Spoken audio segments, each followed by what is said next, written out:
What if your Airbnb wasn't just a place to stay, but it was an experience that your guests just could not stop talking about? If this home is for families with small kids, well, then what can I do from a design and amenities perspective in order to make sure that this is the best home for families with little kids? From backyard pickleball courts to secret speakeasies, what's the next big trend in short-term rental amenities? A cold plunge and a yoga mat and some workout equipment in a bonus room or something. You can definitely find ways to maximize the inside of your home and know that those are amenities that can be used all year round. Are you designing your rental for your guests or for you? We're talking today with Mark Lumpkin from STRCRIBS. And don't do the same thing everybody else has, because then you're just offering the same product and you get into a pricing bidding war. You have to lower your prices. You have to do something else. I think that you can offer unique stays without going crazy. My name is Jason Muth. I'm a 31-time Airbnb superhost. I worked in the media business for over 25 years, and in 2016, we started building our Chapter 2 through the world of short-term rentals. Since then, we've welcomed over 5,000 guests and their furry friends to our properties. We are here to show you how to create a smart stay. Now, here's an excellent chat with Mark Lumpkin of STRCRIBS. All right, here with SmartStayShow, and we are speaking, Rory, with the master of amenities with short-term rentals. This guy's got like tricked out places across the country that they've designed. We have the sales director of STRCRIBS, Mark Lumpkin, here. Mark, welcome. Yeah, thanks, Jason, Rory, for having me on. I'm excited to chat with you. I don't know if I'd call myself a master of amenities, but we definitely have had a lot of success setting up properties that are heavily amenitized. We really enjoyed doing it, and it's been quite a journey. Rory, I've never heard the word amenitized. Have you heard that? I think, did he just create a new word? I didn't just create it, but I created it. I mean, I think that's a concept, but everybody knows exactly what he's talking about now. And I'll start things off with saying kind of the most obvious thing to anybody who works in the STR space, and that is, in the past 10 years, the world has entirely changed. What consumers expect now is worlds different. In 2015, you could have taken a modest cabin, taken some basic photos up there, put it up there, and even back then, there were people who weren't even supplying sheets to their guests. Now guests have come to expect a whole lot in terms of design and amenities, and it's only getting more and more. So I want to just lead with that and ask, what you're working on and how people can better optimize their place for these higher guest expectations. Yeah, I agree with that point 100%. Is what used to work in the short-term rental industry just doesn't work anymore. And people, the guests that are traveling have a higher expectation, and there's more competition out there. And so it's not even like their expectation is necessarily just changed on its own. It's because they have options, and those options offer things that your property may not. And so I think, to kind of take it down to a rudimentary level, is that you got to get back to who is your guest avatar and who are you trying to accommodate? How many people, what ages are they? Are they traveling with children? Are they older couples that are on a retirement retreat? Really figuring out who's the perfect person that you want to accommodate. And there's a lot of data that goes into that. There's a lot to do with what your property has to offer, just, naturally, and then what market you're in. So figuring that out and then building out your property for that perfect guest experience, in my opinion, is the recipe for success. That term, if you market to everybody, you market to no one.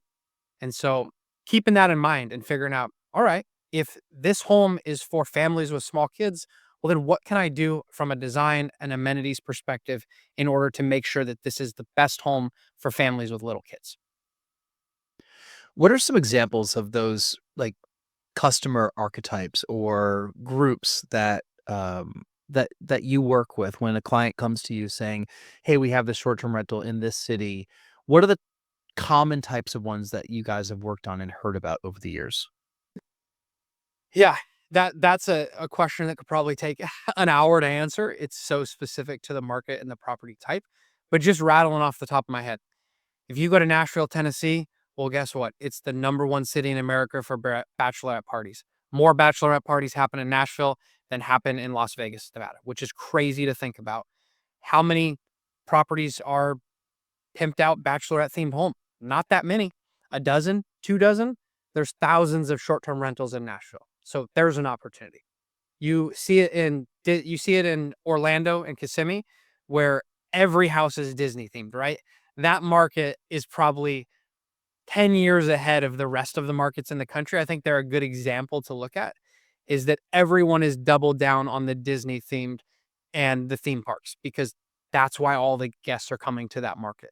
Um, we've got some other beach town markets across the state of Florida that are great family markets. A lot of families go travel to spend time at the beach. Um, you've got your ski resort markets where you're in Denver, Colorado, or um, Salt Lake City, and people are going there to be at the ski resorts and do fun things in the winter. And so kind of playing into those type of travelers. It really depends. It's kind of hard to answer, but that's just a few ideas off the top of my head.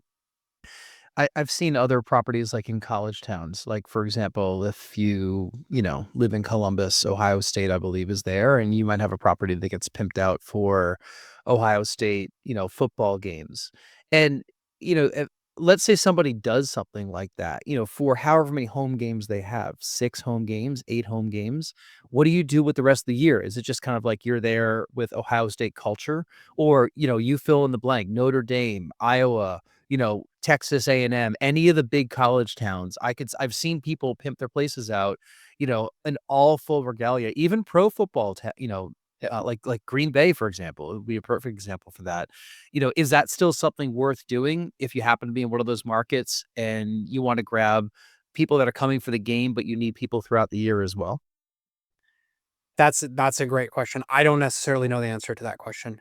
I would call those super themed homes that are really, really drilled down on one set demographic, and in my opinion, might even be too narrowed down, which is kind of hard to do, because, like you said, you only have 6 home games in a football town, and what do you do with the other 350 days out of the year? That's a tough question. I don't think I can answer. I would rather say, all right, I know the bachelorette's parties are coming to Nashville all year round, and so I'm gonna be okay, versus like, hey, there's Coachella happens one weekend a year, and I'm gonna have a Coachella house, and I'm gonna make 5 grand a night for 4 nights, and then the rest of the year, my house is gonna be empty because no one else wants to come stay in some crazy Coachella themed out property. To me, that might be too narrow and too specific, and so I might try to cast a little wider net, but not just a plain generic house. Yeah. It's an interesting balance in having something too niche and something too broad. You want to find that sweet spot. And we are just talking off camera about our properties. We're in the Northeast, and a lot of the work that you do, looking on your Instagram account is in looks like southern markets Florida, Scottsdale, Nashville, Texas, places where maybe there's a little bit more space to build out these like really huge tricked out backyards and the weather might be more accommodating. Um, Everyone that listens to this podcast it's mostly in the US, but it's across the country. But I would argue that more people listen are not in those markets. They're in where we are in the Northeast. They're in Colorado. They're in Washington, whatever. What do we do if we're not in a bachelorette market? Like how do you engage with a client like us to figure out what those things will pop with those photos that are going to be great amenities for our guests? Yeah, we did talk about this just before we jumped on, and the um, longevity of the amenities and the operation side of it is something you definitely want to keep in mind, right? You don't want to put a pool in a backyard that you can only use for 2 months out of the year because of the weather, and then you have trees all around it. You're constantly picking out leaves and cleaning it and replacing pool filters and things like that. There's not enough return. There's not enough revenue boost by having that in that backyard versus what it costs you to install it, maintain it, only to be able to use it for a few months out of the year. And so you definitely have to weigh the pros and the cons of every amenity. Um, I would look at things that can be used all year round. And so like a hot tub, you could probably put a hot tub in any property in the Northeast. Hot tub, a barrel sauna, those are great amenities that can be used all seasons. You can use it on a summer evening. You can use it in the dead of winter. They're relatively easy to maintain. I would say there are a lot of short-term rentals that might have those amenities. And so you might not be the only one in your market, but there's probably a lot that don't have it. So it still help differentiate you from a good percentage of the market. And then I would dive into the inside and how you can optimize the inside space. And they might not be a $50,000 pickleball court with basketball hoops, but it could be $1,000 invested in a really nice coffee bar and it photographs really, really well. Or a cold plunge and a yoga mat and some workout equipment in a bonus room or something. You can definitely find ways to maximize the inside of your home and know that those are amenities that can be used all year round. I keep thinking of murals, right? Like I've seen you do a lot of murals. We actually did murals at one of our properties too. Probably you were probably our inspiration, right? I found a local artist, and he painted 3 beautiful murals in 3? Or we did 3, right? 3 murals in our bedrooms. He stayed at our place for a couple days while he did it. I went up there to see his process. It was pretty sweet. And it made it pop and it's a little colorful. It's just a little bit different. It's not as tricked out as a place that is just top to bottom designed with fancy board and batten and wallpaper and lighting and neon signs and murals, but it was just a little bit of an edge that I wanted to have. And I had boring walls. So we did murals, but you guys do murals too, right? We do, yeah. They photograph really, really well. They're unique because no one else is going to have the same mural as you, if anyone else in your market has a mural. Um, they are an Instagrammable moment. People love to take the pictures with them and show off that vacation that they're on. And it's such a visual industry, right? People are booking based upon their eyes. They're not reading the description. They're looking at photos of your property and scrolling through that Airbnb or VRBO app. And if you can catch them with great visuals, then you got them. And I don't know exactly what the numbers are, but I'm sure that when someone clicks into your listing after they look at 3 or 4 or 5 photos, the chances of them booking your property are through the roof. And so, yeah, I think that's a great idea. We use them often. Um, we try to be strategic when we do it. And by that, I mean, we try to keep it within the design theme. We try to keep it within the market themed, right? We go to a Gatlinburg, Tennessee, or a ski resort town, and it's a log cabin. Well, we're not painting the same type of mural we would on the beach property in Florida, right? We want to kind of keep it with the theme of the market and the property. But yeah, I love murals. I'm a big fan of them, and paint more murals, guys. Let's talk about color, because I one thing I notice on your Instagram is it pops. Every photo pops with color. And what we've tried to do with our listings that we own and that we co-host through Pride Away Stays is to always have pops of color in at least the initial first 5 photos. What is color like? How do you approach color when somebody engages you? And like, what does that mean to having a successful short-term rental property? Yeah, there's a couple really good books on the psychology of color and in marketing specifically. And I would encourage you. There's a few on Amazon. I don't remember. I think like using the behavioral science and marketing is one of them. Color psychology is another one. I would encourage people to read those. They're pretty light reads, and it gives you a lot of insight. Um, we tend to go on the side of bold simply because we want our properties to rip out of the screen. And we oftentimes get criticized for it, where we might even have clients that are working with us say, whoa, whoa, whoa, whoa, this is too bold. We got to dial this back. We have to kind of remind them, hey, you're not going to live in this house for 365 days a year. It's okay. Someone's going to be on vacation for 3 or 4 days and it's not going to bother them. They're going to enjoy it. Yes, it's too much for your primary residence. I would never design my house like we designed some of these homes because it would be really obnoxious every single morning to wake up in your kitchen and see this big, giant, bright pink mural with neon signs. But it's fun and exciting and cool for a vacation.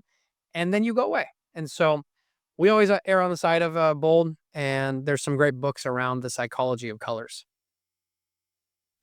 Do you find that you're working with pure investors that never step foot in the properties, or are you working with people that also use them for their families and short-term rent them when they're not using them? Yeah, I think the industry as a whole is really kind of a grab bag of all types of different people, right? Where you've got, you know, mom and pop that just had an extra ADU on the back of their property and they thought they could make some extra revenue doing that. You've got institutional investors that are pouring tens, if not hundreds of millions of dollars into properties. You've got huge companies like Marriott and Hyatt getting into the short-term rental space. You've got normal people that have got 2 or 3 and are trying to build a retirement portfolio. So we work with people all across the board. And honestly, that's why our properties all end up looking different, because there's a lot of input from the owners as to what they want as well. And that's okay. We want you to be part of the process to make it unique, to make it your own. That's kind of what helps you stand out. And so, yeah, I'm working with all kinds of different people. A friend of mine just bought a short-term rental, and they're just starting to unveil their branding for the property, and I think he killed it. I think he did such a great job with the name and the color and the logo and everything, and the subtle kinda camp references, for this place in New Hampshire. It's almost like he took a page out of your book, but he dialed it back one notch, which is totally fine, but he brought the color involved and the kitschiness of a stay, and I think he really took a lot of my advice and other people's advice to heart, in that people are gonna want something that's gonna be different and memorable for the, 3 to 7 days that they're gonna be staying there, and then a whole 'nother group of people comes in afterward.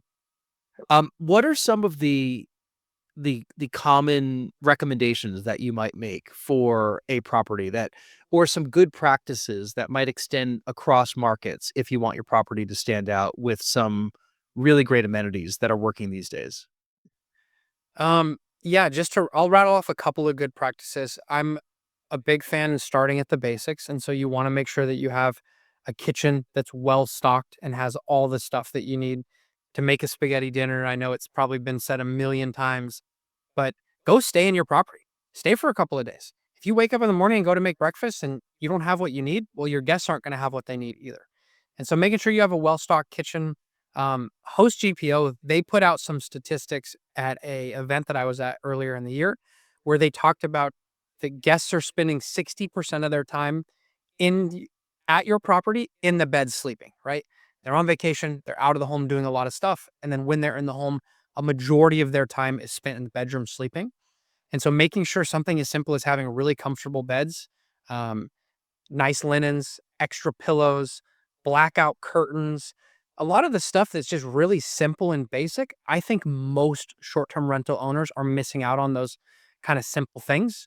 I can't tell you how many short-term rentals I've stayed at. I'm actually at one right now that does not have blackout curtains. And if I turn my screen, you could see that I had to go to Home Depot and buy one of those temporary blackout shades to put over the sliding glass door so that my kid could sleep past 5:30 in the morning. And just simple stuff like that. Get back to the basics, make sure that the home's comfortable, stay in the property. And I think that's step one for setting you up for success. And then after that, do what other people in your market are not doing. And so I had looked at a property.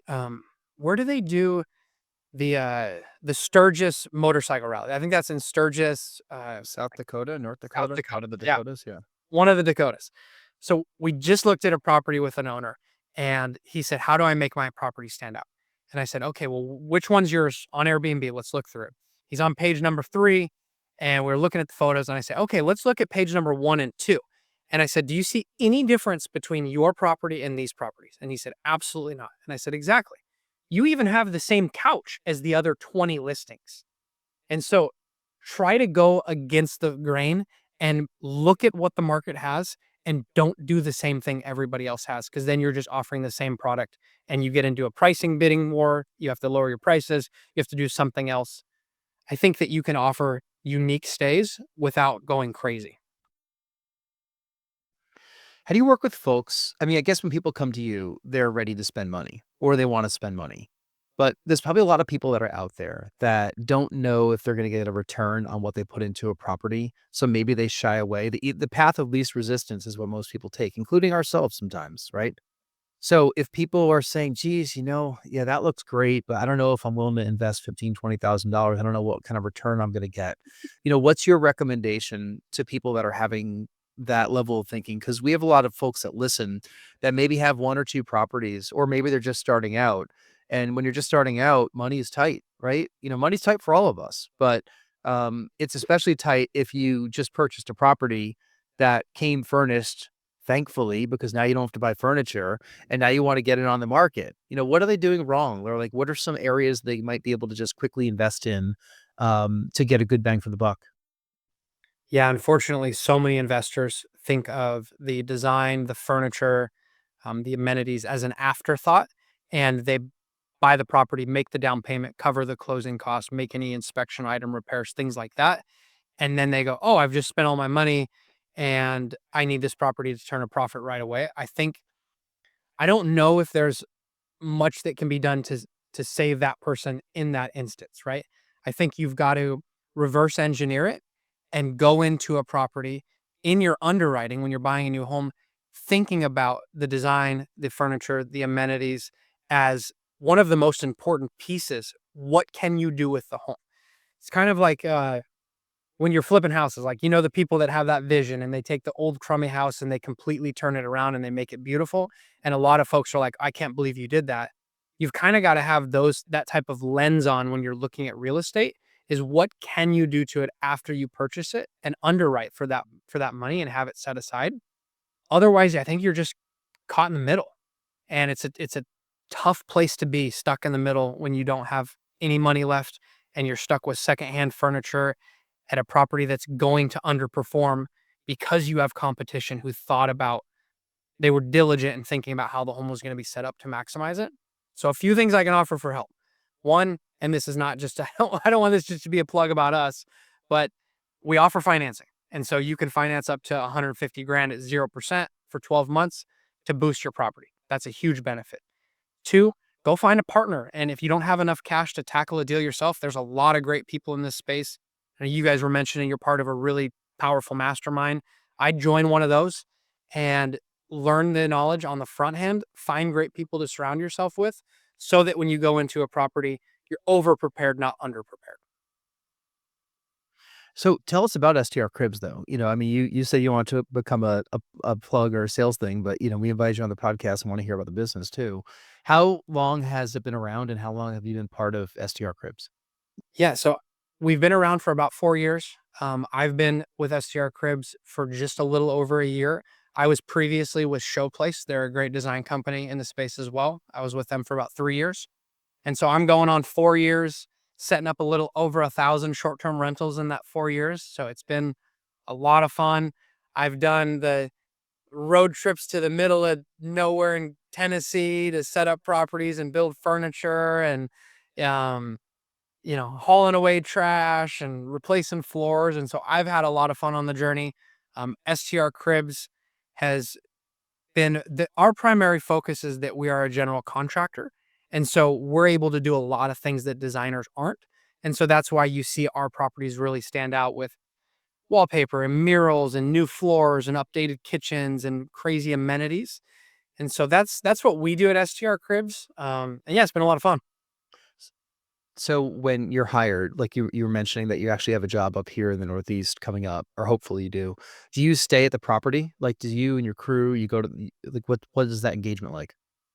Yeah, typically we do stay at the property, depending on how much work is to be done, because we're not just doing furniture, we'll do a lot of renovation pieces as well. It might not always be practical. Um, we tend to stick to about 2 dozen markets that we've done a lot of work in, and so it helps when we're in a place like the Poconos where we've done 50 or 60 homes. We've already got the people lined up, the processes. We know how to pull permits. We know what to do. We know what the rules and regulations are. But when we go to a new market, yeah, there's a lot of learnings. We do typically stay at the property where they're on site for weeks at a time and doing a lot of stuff to transform that property. Right, we should invite them to Farmington, New Hampshire, where we have a place that we're eyeing redoing. That could be a fun project this year, huh? Send me the address. I mean, absolutely. I mean, to our credit and kind of our secondary market that we work in, we started off with our first property, and we did just what Jason was describing earlier. We got the secondhand furniture.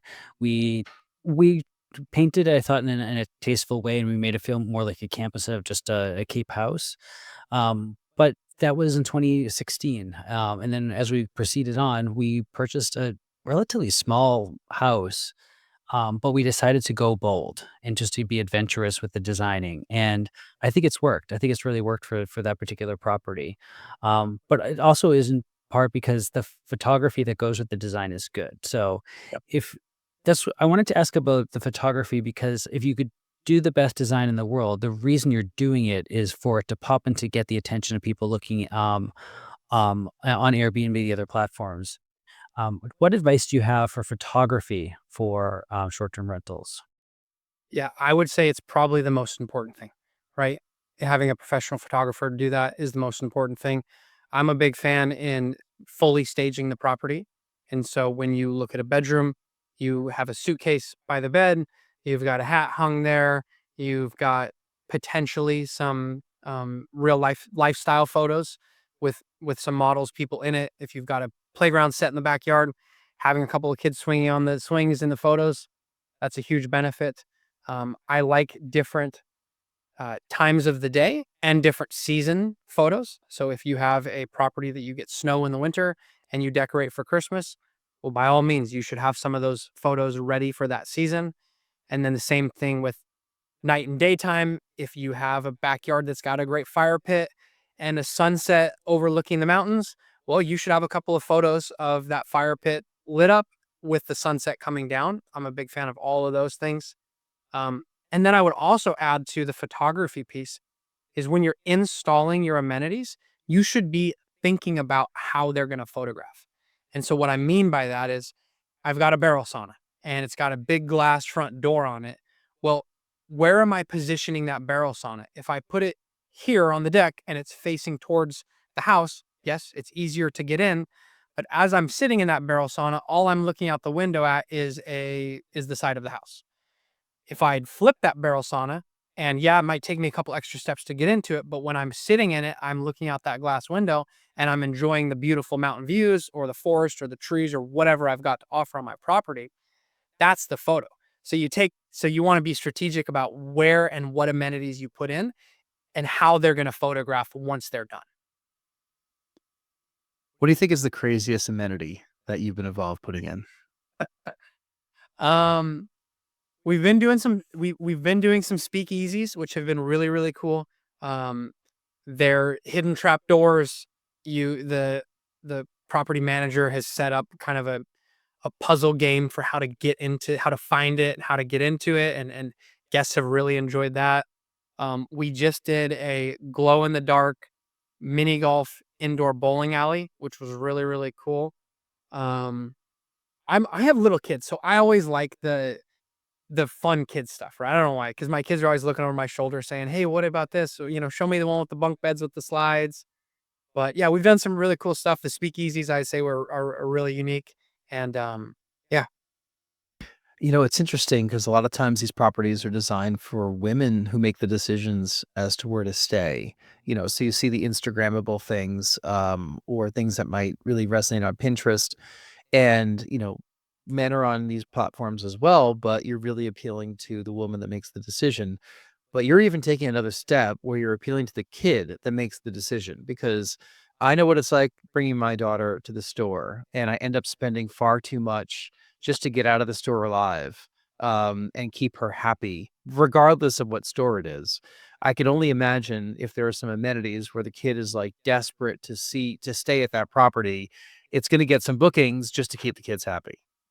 definitely. How old's your daughter, Jason? Our daughter is 5.5 right now. She'll be 6 Mm, soon. By the time this comes out, she might be 6. cool. I've got a 3.5-year-old and then almost a 5-year-old. So I've got two girls as well. And they've traveled to all these short-term rentals with you? They- they've been to a lot of them. I put my 5-year-old to work. I've got a video on my on my LinkedIn of her rolling out carpets and putting pillows and making beds, and yeah, everybody works in our house. It's fun. Rory, we gotta get Cecily to work. I mean, right now she's graduated into understanding that we own 6 properties, including our primary home. And last week the conversation was, I told my friend that we have 6 houses and they didn't believe me. And I'm like, this is not what we're trying to raise you to become. That's awesome. Well, good for you guys. That's really cool. Having little girls is quite a journey for sure. So So just to wrap things up, make sure we link in STR Cribs and your Instagram and all your social here in the show notes. But what are you guys working on this year that that sets you apart from some other people that are doing some similar work? yeah, I would say that we're definitely diving into some of the themes. And so going really heavily themed in certain markets where it makes sense. And then what's the next big round of amenities, right? Everybody was talking about pickleball courts last year. We've got a few ideas for some things that are going to be really high revenue driving amenities this year that we're going to work on getting installed across the country. And I think for us, it's more about quality than quantity. And so we definitely don't necessarily want to do a lot more projects. We just want to do the same amount of projects and make them that much better and step our game up. So that's a big focus for us this year. I'll be doing quite a bit of traveling around the country, and I'm looking forward to hopefully connecting with the two of you at some point as well. Yeah, well, absolutely. We'll talk off camera about that. Hey, listen, Mark, we appreciate your coming on the show, and keep it up with the pickleball courts and the speakeasies and the bowling alleys and the neon. Lord knows where we're headed with all this. We might look back at this episode in a couple of years and just remember the easy times when that's all you needed to put into your property. Might be. It might be a whole nother level. Thank you for having me on, gentlemen. Yeah, thank you, Mark. Thank you, Rory, for joining us also. As always, you're on all the episodes. We appreciate your insights. And we'll make sure we link up your information in the podcast show notes as well. Thank you for listening. If you've enjoyed the episode, we love 5-star reviews, and we love it if you could subscribe and share the episode with all of your friends. On behalf of everyone else, this is Jason, and we'll see you next time.